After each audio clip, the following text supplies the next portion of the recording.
Olá, você acompanha agora os principais destaques nacionais e internacionais e as reportagens da nossa equipe de jornalismo. Mais de 1 milhão de novas empresas foram abertas nos primeiros meses deste ano, segundo o Sebrae. Nesta loja, pelo menos 15 empresas prestam serviços para festas. Quem quiser organizar um evento pode vir e fazer tudo no mesmo ambiente. A Michele é a proprietária do espaço. Só ela tem 4 CNPJs. O mais recente, de janeiro deste ano, é o coworking, para fotógrafos, decoradores e outros empreendedores do ramo. O cenário que a gente vive de pandemia, a gente viu que a única verdade para esse ano é colaboração, né? Então, a gente, para que o nosso mercado de eventos não continuasse sofrendo tanto com a pandemia, a gente entendeu que para abrir um espaço de atendimento, ele deveria ser colaborativo, ele deveria ser compartilhado. No final do ano passado, a gente decidiu que para sobreviver a gente tinha que ampliar. Para ampliar precisava de um espaço e que esse espaço sozinho não ia para lugar nenhum. Então a gente montou a Festa & Co, é um coworking e que é ambientado num café. Como a gente abriu em janeiro e logo em março a gente teve um lockdown, a gente se fechou aqui dentro, todas as empresas parceiras, minhas equipes de todas as empresas, e vamos buscar soluções fora da caixa. E aí saiu uma delas, a coleção de camisetas que a gente recém lançou em maio, junho, que foi uma coleção de camisetas descontraídas, com tema de café e que está no nosso mercadinho, que a gente também foi a outra solução, foi ter um mercadinho de produtos relacionados a café.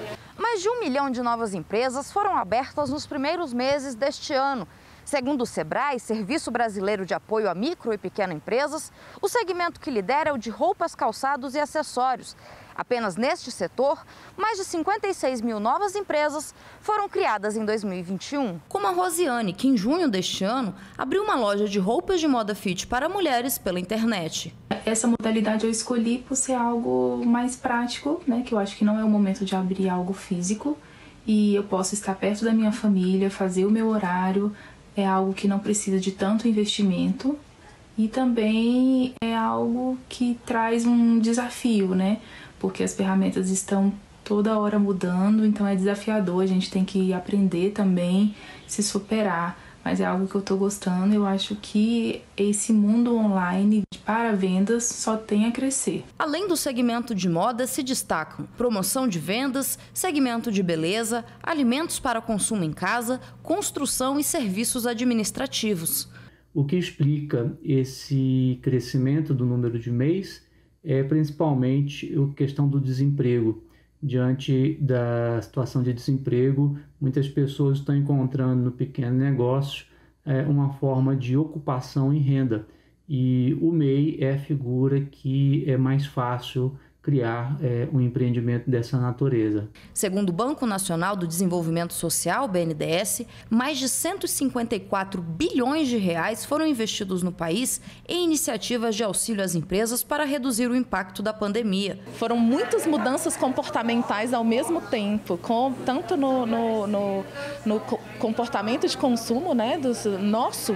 Você com os seus fornecedores pessoais e profissionais, como no mercado como um todo no Brasil, né? Então a gente percebe que no mercado de festas a gente foi muito afetado, os grandes eventos ainda não voltaram, mas todos os profissionais se reinventaram e a gente percebe assim, negócios muito inovadores dessas cabeças criativas que são os empreendedores. Um estudo descartou que a vacina contra a Covid-19 da Pfizer possa aumentar o risco de problemas cardiovasculares graves, como infarto, trombose ou embolia pulmonar em pessoas com mais de 75 anos. A vacinação com este fármaco não parece estar associada ao problema após a primeira dose nem após a segunda. O estudo foi realizado pelo grupo científico Epifar, ligado ao governo. Os pesquisadores consideraram o conjunto de hospitalizações de pessoas acima de 75 anos por infartos, trombose ou embolia pulmonar entre dezembro de 2020 e março de 2021 e fizeram uma comparação entre vacinados e não vacinados. Segundo o estudo, a frequência destes episódios entre um grupo e outro não difere significativamente. Os autores vão continuar monitorando os dados disponíveis para medir estes riscos em pessoas com antecedentes de doenças cardiovasculares, em populações mais jovens e em pacientes vacinados com outras vacinas anti-Covid. A França começou a campanha de vacinação em dezembro de 2020, concentrando-se inicialmente apenas nas pessoas mais velhas. Mesmo depois de se vacinar, a maioria dos brasileiros vai continuar com as medidas de proteção contra a Covid-19, como o uso de máscaras e o distanciamento social. É o que mostra uma pesquisa feita em 9 países para o Fórum Econômico Mundial. Finalmente chegou o dia. A Maria Eliane vai tomar a segunda dose da vacina contra a Covid-19 e completar a imunização. Validade e o lote, Biomanguinhos Fiocruz é a vacina que é produzida pela AstraZeneca, tá bom? Pronto. Mas e agora? O que muda na vida dela? Nada. Nesse momento, nada em relação à pandemia, porque enquanto tiver pandemia, acho que não tem que mudar nada, né? A gente não pode se iludir com isso de que tomou e está livre. Não, a gente não está livre. Mesmo depois de completar a imunização com 2 doses ou com uma, no caso da vacina Janssen, o brasileiro vai manter os hábitos de proteção que foram adotados durante a pandemia. Em relação aos cuidados, máscara, distanciamento social, por exemplo, vai continuar tudo do mesmo jeito? Tem que continuar, né? Eu acho que tem que continuar até o final, né? A gente começou junto, tem que terminar junto, com máscara e álcool gel e tudo que a gente precisa e também mantendo o sistema imune lá em cima para a gente poder resistir, né? É o que revela uma pesquisa feita em 9 países para o Fórum Econômico Mundial. De acordo com o levantamento, 83% dos brasileiros pretendem continuar usando máscaras. E esse foi o segundo maior índice entre os países pesquisados, atrás apenas do México, com 85%. Isso, para mim, só demonstra uma coisa, que as pessoas estão assustadas. Mas, por outro lado, se a gente for ver qual é a idade das pessoas mesmo que dizem que vão ficar com máscara, o que realmente elas pensam, então eu acho que tudo isso aí pode ter, quando a gente seleciona uma amostra, uma população, a gente pode selecionar uma população que esteja mais predisposta a permanecer com uma atitude frente a uma ameaça. 84% também disseram que vão continuar mantendo o distanciamento social, mesmo tendo sido vacinados. Novamente, o Brasil ficou atrás apenas do México, que registrou 85%. No futuro, a gente vai ter mais dados e nós vamos ver realmente como a população vai se comportar e ver o que realmente será adotado como algo mais permanente do que outro.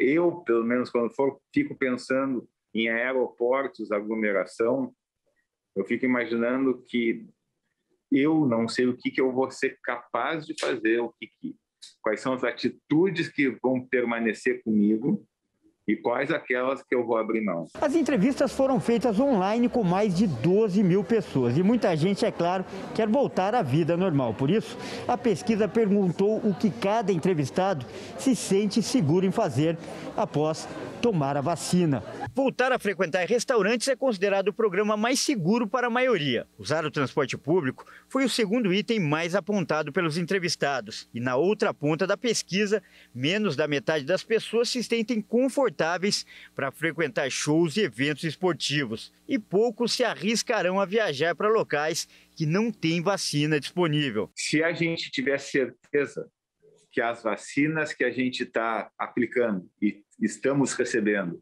se a gente tiver a segurança que elas vão definitivamente nos proteger, talvez muitas dessas atitudes possam vir a ser mudadas. Mas, claro, quanto mais fechado e mais aglomerado for o ambiente, provavelmente mais riscos as pessoas terão. Mas eu volto a dizer que o mais importante é a gente ter certeza sobre a segurança e a eficácia na proteção das vacinas que a gente está administrando agora, que no futuro também administrará e provavelmente que serão, inclusive, melhores do que as vacinas que a gente está utilizando hoje em dia. Mesmo depois de vacinada, a Cristina não se sente segura para retomar muita coisa que fazia antes. Mesmo depois da vacina, tem se prejudicado com esse coronavírus aí.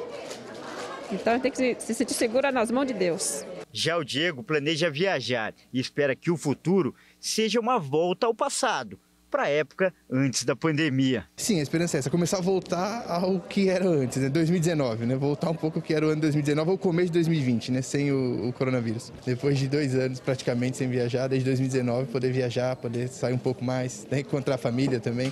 A gente agora é só online, né? Só encontra a família online pelo computador e ver presencialmente depois de estar imunizado, né?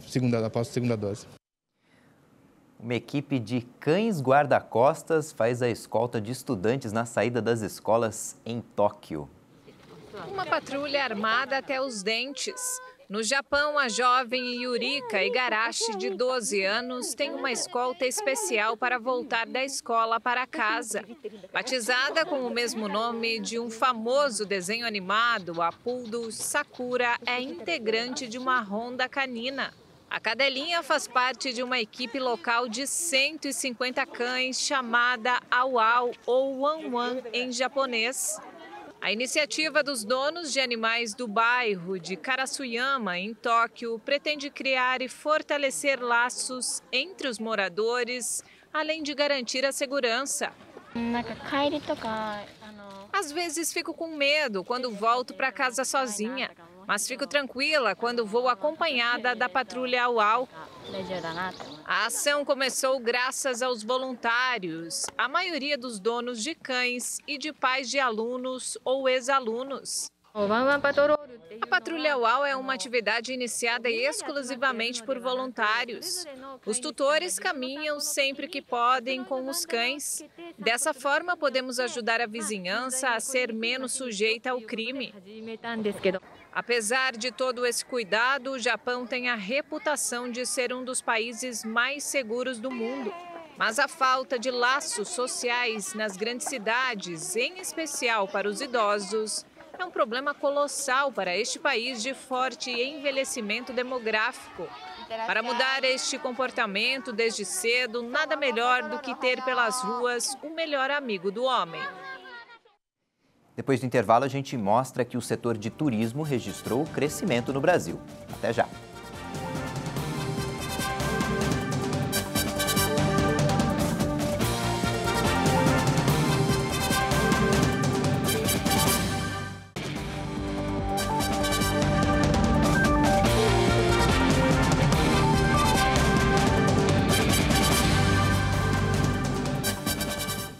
As 2 doses da Pfizer e da AstraZeneca garantem proteção contra a variante Delta do novo coronavírus, identificada primeiro na Índia.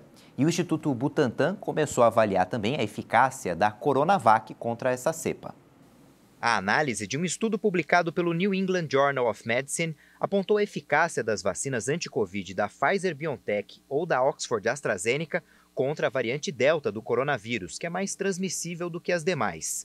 A eficácia foi comprovada entre as pessoas imunizadas com as 2 doses. A Pfizer apresentou 88% de eficácia e a AstraZeneca 67%. Em ambos os casos, a eficácia após a primeira dose foi de apenas 30%. O estudo foi feito com base em dados recolhidos pelo Instituto de Saúde do Reino Unido, que incluíam 20 mil casos da variante Delta. Agora, o Instituto Butantan começa a avaliar a eficácia da Coronavac contra a variante Delta. Os cientistas já estão separando as amostras do coronavírus que contém a variante indiana e isolando para testar a eficácia do imunizante contra a Covid-19 em laboratório. Esse é o primeiro passo para testar a reação da nova variante à Coronavac. A Anvisa autorizou o estudo com a 3ª dose da vacina da AstraZeneca. 10 mil voluntários de 5 estados devem participar da pesquisa. A Agência Nacional de Vigilância Sanitária aprovou um estudo clínico para avaliar a segurança, eficácia e resposta imune de uma 3ª dose da vacina da AstraZeneca. A pesquisa deve ser feita com 10 mil participantes do estudo inicial, que já receberam as 2 doses do imunizante com intervalo de 4 semanas entre as aplicações. Já a terceira dose da vacina da AstraZeneca vai ser aplicada entre 11 e 13 meses depois da segunda dose. Os voluntários devem ter entre 18 e 55 anos e devem estar altamente expostos à infecção do coronavírus, como é o caso dos profissionais da saúde. Gestantes ou pessoas com comorbidades não vão ser incluídas no estudo. Por enquanto, a pesquisa deve ser feita só no Brasil. Os voluntários são da Bahia, Rio de Janeiro, Rio Grande do Sul, Rio Grande do Norte e São Paulo. O turismo nacional cresceu quase 50% em maio. Segundo a Federação do Comércio, o faturamento do setor no mês somou mais de 9 bilhões de reais. O turismo brasileiro começa a dar sinais positivos depois de registrar baixas por causa da pandemia.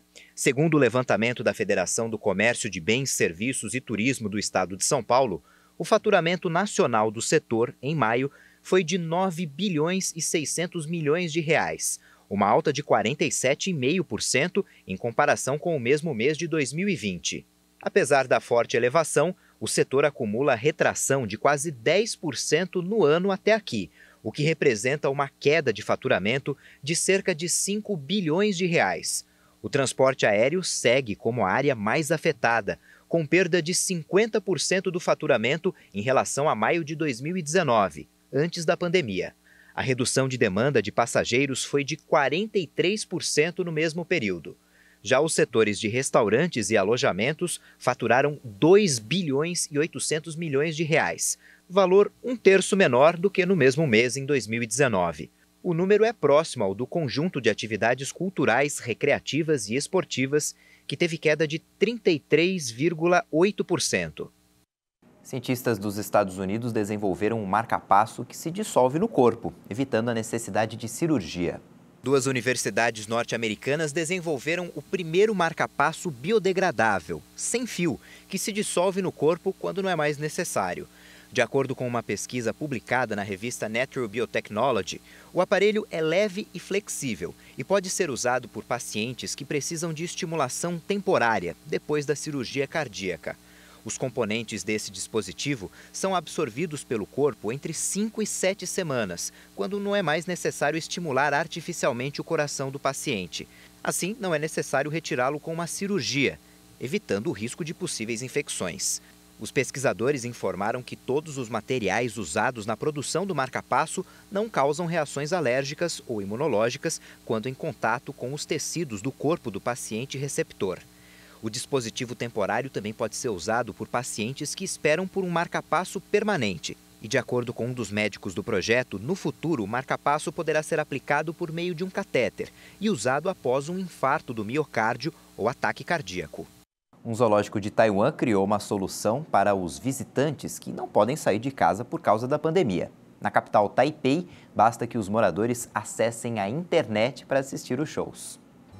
Enquanto a população segue uma quarentena como medida de combate ao avanço da Covid-19, esta instituição criou programas online para conectar os moradores da ilha com os bichinhos. Os zoológicos estão fechados, mas isso não impede que os tailandeses se divirtam com as atrações oferecidas semanalmente. Temos cerca de 170 mil seguidores em nossas redes. Esperamos dar a eles a oportunidade de chegar mais próximo aos animais com o show. Além do zoológico, escolas, bibliotecas, instalações esportivas e centros comunitários em toda a ilha seguem fechados. O levantamento de restrições foi anunciado em maio devido a um aumento repentino de infecções domésticas pelo coronavírus. Desde então, o acesso a diversas atividades de lazer foi suspenso. A lista é longa. Eu costumava pensar que era fácil e conveniente visitar parques de diversões e zoológicos quando quisesse. Mas está muito difícil. Quando eles retirarem as restrições, acho que todas as crianças vão querer ir a esses lugares para liberar a energia confinada. O turismo é um setor vital para o país, imerso em uma terceira onda da Covid. O governo tailandês estabeleceu a meta de reabrir o restante da ilha até outubro. E na internet também você pode rever as nossas reportagens lá no YouTube. Obrigado pela companhia. Tchau.